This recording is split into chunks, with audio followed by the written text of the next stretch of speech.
I'm Sakawa, and you're watching He Spoke Style, where we give you the information and inspiration you need to dress well, have more confidence, and unlock your potential. One of the things I said in my recent video featuring the Casio A158W that seemed to really resonate with a lot of you is that it's not how expensive a watch is that's important, it's how that watch makes you feel. So in the spirit of that, I thought it would be fun to put two watches head to head that look very similar, but with very different price points. And in this video, we're gonna be comparing the Rolex GMT-Master II and the Timex Q Reissue. Table of contents for the video. First, we'll take a close look at the Rolex, then the Timex.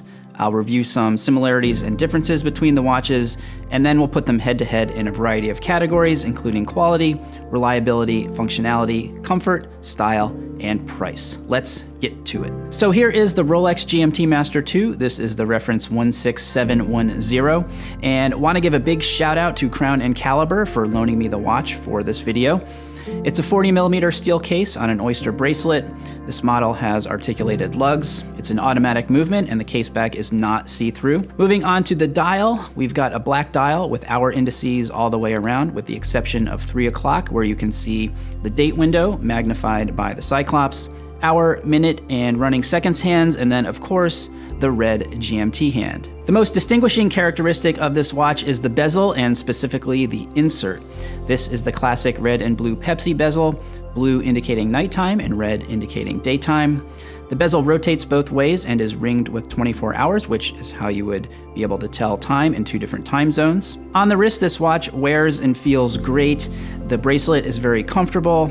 All in all, it's a classic sports watch with an unmistakable look and a great history as well, introduced in 1954 for Pan Am pilots making intercontinental flights. Next, we have a watch that looks very similar to the GMT Master. This is the Timex Q Reissue.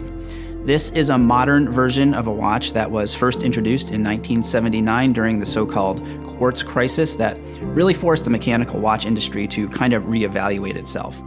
This watch here has a 38mm stainless steel case and a woven stainless steel bracelet, both of which being 100% true to the original. The case has a brushed appearance on the top and a polished appearance on the side. It is powered by a quartz movement, and you can see on the case back where the battery is housed. The dial is blue, and the Q above the Timex signature does stand for quartz. Hour indices all the way around except at 3 o'clock, where we've got apertures showing both the day and the date.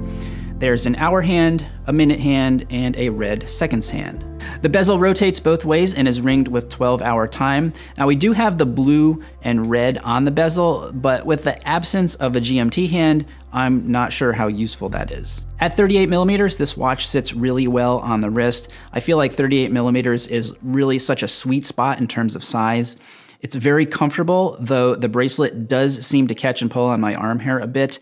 It feels pretty substantial, which was a little unexpected to me, but definitely a pleasant surprise. Now that we've had an overview of both watches, let's take a look at some of the similarities and differences between the two of them. Starting off with the similarities. Both have a stainless steel case and bracelet. Of course, both have hour, minute, and seconds hands. Both have luminescent hour indices, and both have a rotating bezel with the distinctive blue and red coloring. Differences. Case size. The Rolex is 40mm and the Timex 38mm. Movement is different as well, Rolex being mechanical and automatic, Timex quartz. The Rolex has just a date window, while the Timex has both the day and the date. There's a GMT hand on the Rolex, not on the Timex. The bezel on the Rolex displays 24 hours, Timex 12 hours. And then the bracelet style, the Rolex having the oyster bracelet, and the Timex having a woven bracelet. However, there is a modification you can do with the Timex bracelet that a few of you picked up on in the Casio video I did, and that is if you take the bracelet from the Casio A158W and put it on the Timex, it actually gives it a much closer resemblance to the Rolex. Now we're going to see how these watches stack up head to head, and our first category is quality. You know, it's kind of hard to objectively compare quality when you're dealing with watches at such disparate price points. Obviously, if you're paying a premium, you expect a certain level of quality, but that doesn't mean that a lower price point watch can't be quality as well. The Timex is certainly quality for what it is. However, the bracelet, in my opinion, takes away from that quality. So in the quality category, point goes to Rolex. Next category is reliability. Although Rolex makes some excellent movements that are superlative chronometer certified, there really is no comparison with a quartz movement when it comes to accuracy and reliability, so point to Timex. Our next category is functionality. Both watches have their own set of jobs that they perform. The Timex has both the day and the date displayed, the Rolex just the date. However, the Rolex does have the GMT hand, which I feel is more unique and useful, so I'm going to go point to Rolex in the functionality category. Now we're going to talk about comfort. Both watches feel great on the wrist. However, again, the bracelet on the Timex does tend to pull on my hair, so Rolex comes out on top here in terms of comfort. Point to Rolex. Next category is style. From a distance, these watches look so similar, especially if you do the bracelet modification I suggested on the Timex. The Rolex is, of course, the original, but the Timex has some great retro style. So no clear winner here. We're going to give a point to both. Final category is price.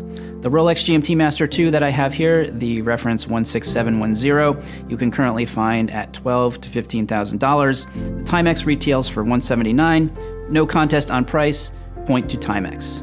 Now you can see in my rating that Rolex did come out slightly on top, but that in no way diminishes the incredible value that the Timex Q Reissue offers. So if a Rolex GMT-Master II really isn't in your price range, but you like the look, I think the Timex is a great alternative. However, I would highly recommend the Casio A158W bracelet modification, both from a comfort standpoint as well as a style standpoint.